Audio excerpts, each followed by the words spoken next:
এবং এই যুদ্ধে যাবৎকালে ইরানের যে ক্ষয়ক্ষতি হয়েছে, একই সঙ্গে ইসরায়েলেরও ক্ষয়ক্ষতি হয়েছে এবং আমরা বাংলাদেশ থেকে যে তথ্য এবং উপাত্ত পাচ্ছি, সেই উপাত্তের উপর ভিত্তি করে আমাদের এখানকার আবেগ, আমাদের জনগণের বিবেক এবং আমাদের এখানকার যে রাজনীতির ময়দান, তার সঙ্গে সঙ্গে ভারত, পাকিস্তান, মায়ানমার এই ৩টি রাষ্ট্রের সঙ্গে আমাদের যে সম্পর্ক, তার প্রেক্ষিতে বাংলাদেশে যে সকল দল রাজনীতি করছে, যারা রাষ্ট্র ক্ষমতায় আছে এবং যারা রাষ্ট্র ক্ষমতা থেকে বিতাড়িত হচ্ছে, তাদের মধ্যে রীতিমতো একটা যুদ্ধ শুরু হয়ে গেছে মনোজগতে।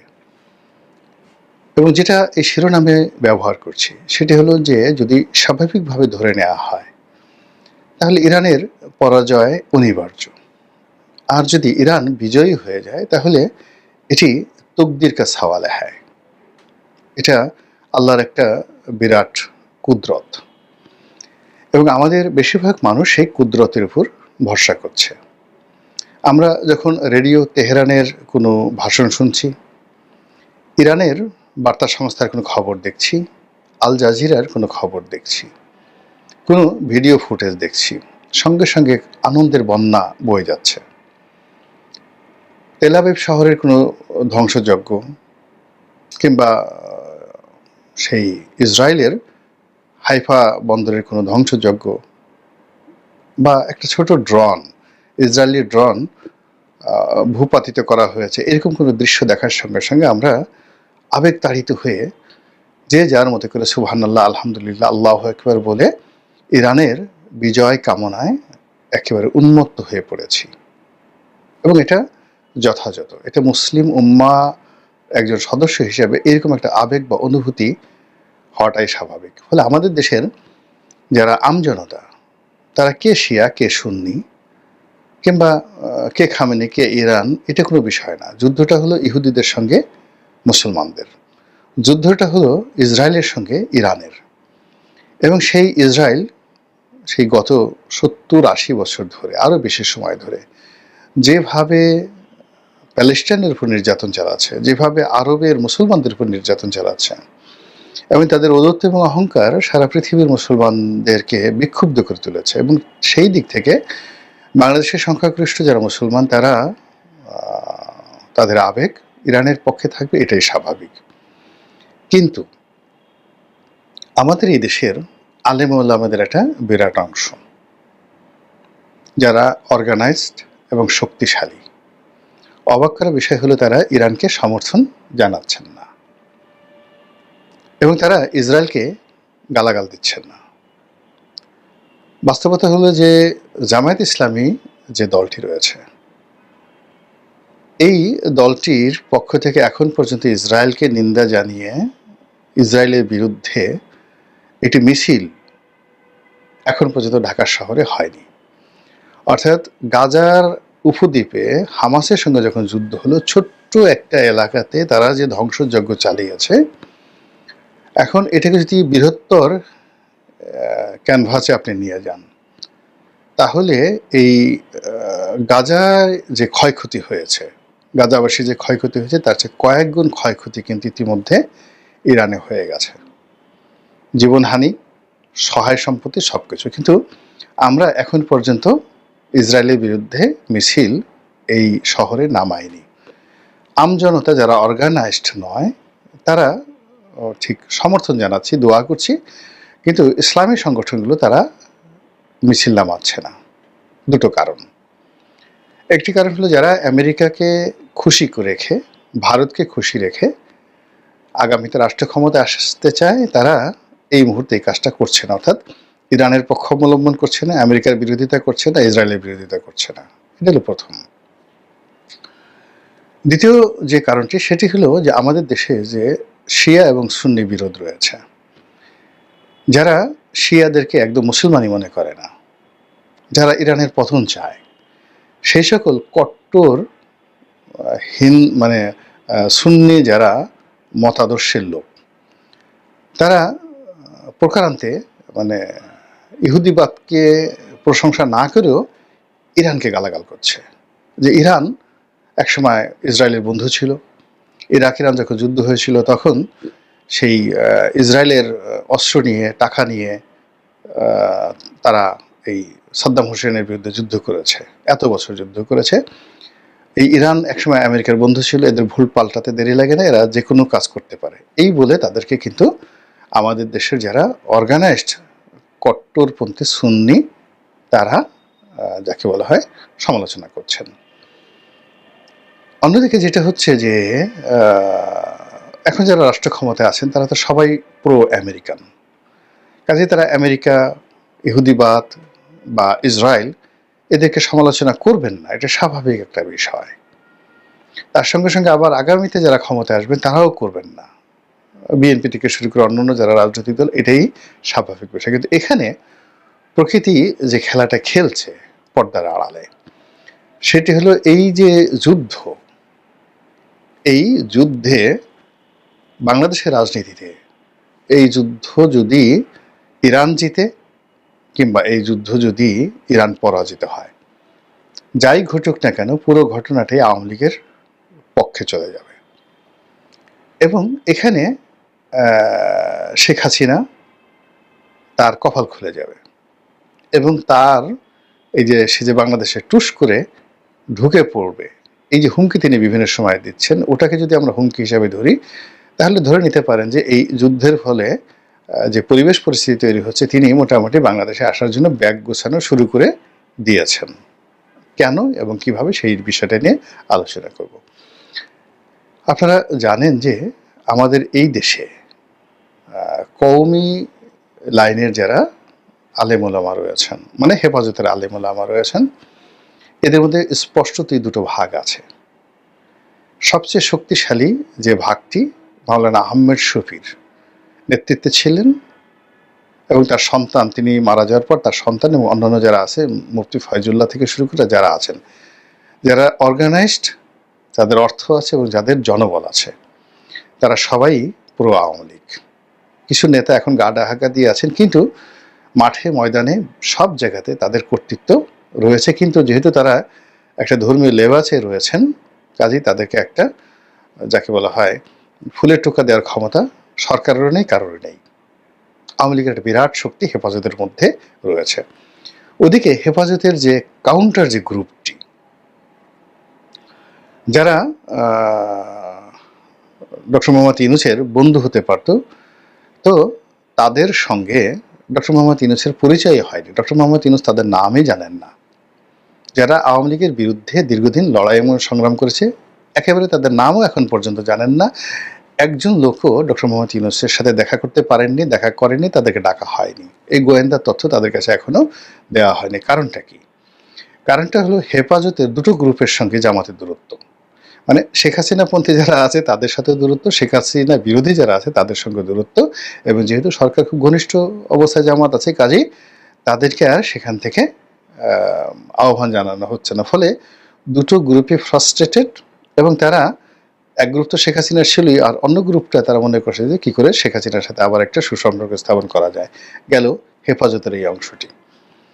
মামুনুল হক থেকে শুরু করে অন্যান্য যারা হেফাজত করে, আবার মাদ্রাসা চালায়, আবার আলাদা রাজনৈতিক দল করে, খেলাফত মজলিস, তাদের কথা আলাদা। কিন্তু এজ এ হোল হেফাজত বলতে যা বোঝায়, সেখানে মামুনুল হক হলো জাস্ট তার যে রাজনৈতিক ক্যারিয়ার, সেই রাজনৈতিক ক্যারিয়ারের হয়তো 10%, বাকি 90% সে কিন্তু তার নিজের রাজনৈতিক দল, নিজের মাদ্রাসা, নিজের ক্যারিয়ার, নিজের সব কিছু তিনি সেটা করছেন। কাজেই মামুনুল হকের সঙ্গে ডক্টর মোহাম্মদ ইউনূসের ঘনিষ্ঠতা, বৈঠক, এটা জামাতের সাথে ডক্টর মোহাম্মদ ইউনূসের সম্পর্ক, বিএনপির সাথে সম্পর্ক, মানে মামুনুল হক ইজ টোটালি ডিফারেন্ট। এখন দেখা গেল তার একটা ফেস ভ্যালু আছে, তার একটা যাকে বলা হয় কথা বলার যাকে বলে প্ল্যাটফর্ম আছে। তো সেই কারণে হয়তো তিনি ব্যবহৃত হচ্ছেন বা তাকে ব্যবহার করা হচ্ছে, এবং একইভাবে শেখ হাসিনাও কিন্তু তাকে ব্যবহার করেছেন এবং তিনি জেলে গেছেন। মানে তিনি মূলত এখানে সবসময় শেখ হাসিনা এবং তার গোয়েন্দা সংস্থা তার উপর একটা চাপের মধ্যে রেখেছিল এবং তাকে ব্যবহার করা হয়েছিল, এবং তাকে আবার সেই গোয়েন্দা সংস্থা কিন্তু ধরায় দিয়েছে। এবং তিনি যে জেল খাটছেন, মানে এখানে ওই সময়টাতে তার যে অবস্থা ছিল আওয়ামী লীগের জমানাতে, এখনও ঠিক সেম অবস্থাতে তিনি ডক্টর মোহাম্মদ ইউনূসের কাছাকাছি যাচ্ছেন এবং এখানে গোয়েন্দা সংস্থাই তাকে নাড়াচাড়া করছে। এই গেল মামুনুল হকের অবস্থা। কিন্তু এখানে তিনি জামাতের সাথে তার কোনো সম্পর্ক হয়নি, বিএনপির সাথে তার কোনো সম্পর্ক হয়নি, এবং তিনি হেফাজতকেও তার এই ডক্টর মোহাম্মদ ইউনূসের সাথে তার যে সম্পর্ক, এই সম্পর্কের মধ্যে তিনি হেফাজতকে এখনো জড়াতে পারেননি, আনতে পারেননি। এটাই হলো ঘটনা। এর বাইরে যেটি রয়েছে তাবলিগ জামাত, হেফাজত গেল, তারপর তাবলিগ জামাত। তাবলিগ জামাতের যে দিল্লি মার্কাজের যে পুরো দুটো অংশ, একটা হলো মাওলানা জুবায়ের আর একটা মাওলানা সাদপন্থী জুবায়েরপন্থী। তো দিল্লিতে যারা রয়েছেন সেই দিল্লিপন্থী যারা আছে তারা 100%, দিল্লি মার্কাজের যারা রয়েছেন তারা 100% শেখ হাসিনাপন্থী, শেখ হাসিনার ভক্ত, এবং এদের সংখ্যা ধরেন 50-50।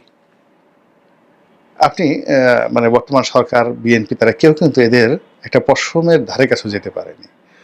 আবার অন্যদিকে যেটা বাংলাদেশের যে অংশটি রয়েছে, যে অংশের সঙ্গে হেফাজত, যে অংশের সঙ্গে মামুনুল হক বা অন্যান্য যারা আছেন বাংলাদেশপন্থী হেফাজত মানে তাবলিগ, এই অংশটির সঙ্গেও সরকারের সঙ্গে, বিএনপির সঙ্গে কোনো সম্পর্কটা নেই।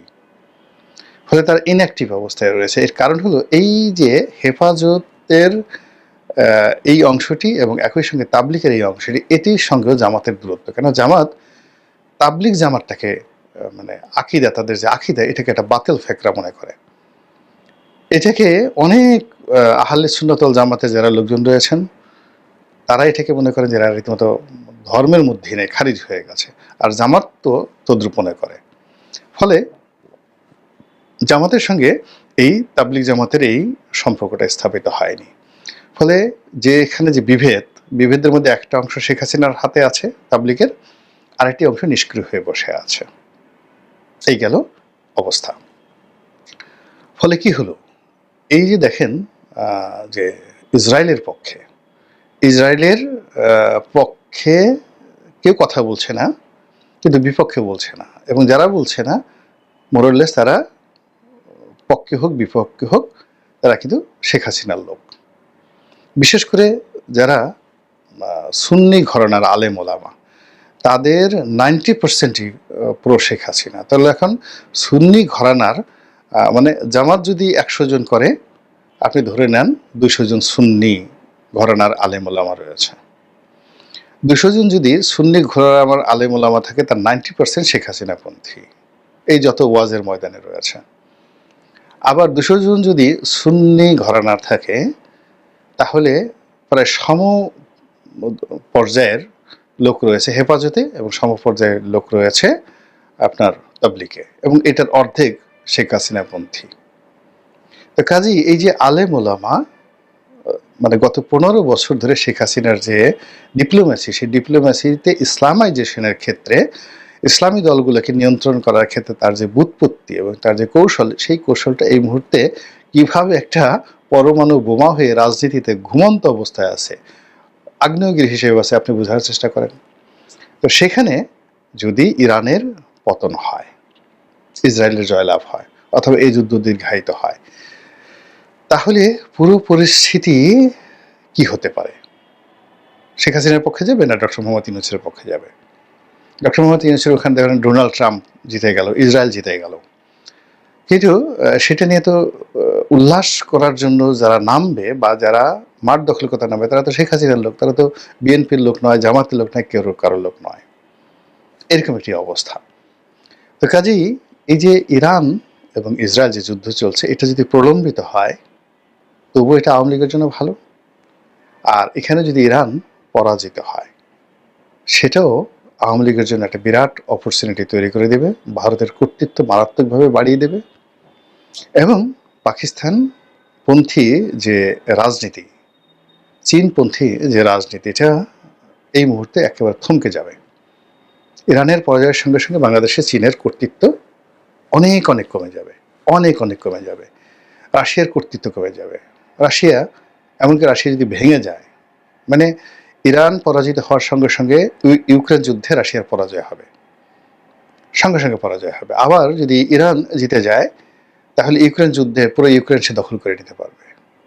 মানে এই যে একটা সমীকরণ, সেই সমীকরণকে কেন্দ্র করে মোসাদ এবং তাদের যারা এজেন্ট রয়েছে তাদের সঙ্গে আওয়ামী লীগের ভালো সম্পর্ক।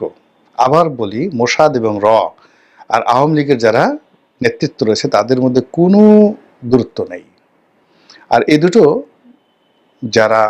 দুটো সংস্থার যারা সাব এজেন্ট, তারা বিএনপির মধ্যে ঢুকে আছে বিএনপিকে সর্বনাশ করার জন্য।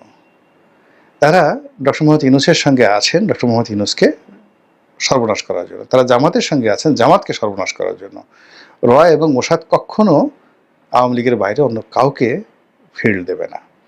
এবং এই যে একটা হ্যাফহ্যাজার্ড অবস্থা, এই হ্যাফহ্যাজার্ড অবস্থার মধ্যে আপনি দেখেন যে আপনি কোথাও কানেক্টিভিটি তৈরি করতে পারছেন না। 24 ঘন্টার জন্য কোথাও একটা শান্তিপূর্ণ অবস্থান তৈরি করতে পারছেন না। সরকারের কোনো একটা কমান্ড কাজ করছে না।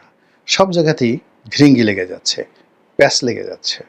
এর অর্থ যে গুরুত্বপূর্ণ যে জায়গাগুলো, সেই জায়গাগুলোতে এমন কেউ নিয়ন্ত্রণ করছে যে নিয়ন্ত্রণের ক্ষমতা অনেক অনেক বেশি।